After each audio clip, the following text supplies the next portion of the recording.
আপনাকে এই যে তৃণমূলে জয়েন করার জন্য কেউ কোনো কিছু বলেছে কিছু? না না না না না আমার নিজের ইচ্ছা। নিজের ইচ্ছে আপনি জয়েন করেছেন, তাই তো?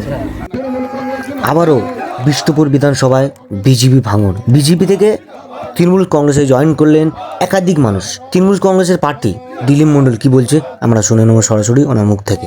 এইভাবে মানুষকে চিন্তাভাবনা করতে হবে, তা নাহলে উপায় নেই।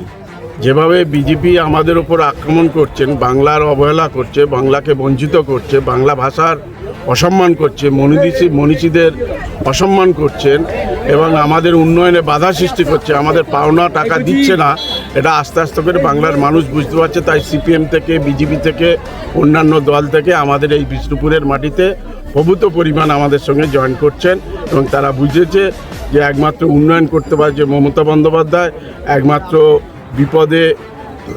আপদে বিপদে মমতা বন্দ্যোপাধ্যায় পাশে থাকবে। আপনি বিষ্ণুপুর আপনার যে ভোটার আছে, ভোটারদের বার্তা কি দিতে চান? ভোটারদের বার্তা আমরা দিতে চাইছি যে বাংলাকে যারা বঞ্চিত করছে বিজেপি, বাংলার মনীষীদের যে অসম্মান করেছে, বাংলা ভাষা বললে যে অত্যাচার, সেই জায়গা থেকে আপনারা এক হন এবং বিজেপিকে তাড়ান। যত আমরা তাড়াতে পারবো তত আমাদের মঙ্গল হবে, ততই আমরা শান্তি, সম্প্রীতি, ঐক্য, একতা আমরা তৈরি করতে পারবো।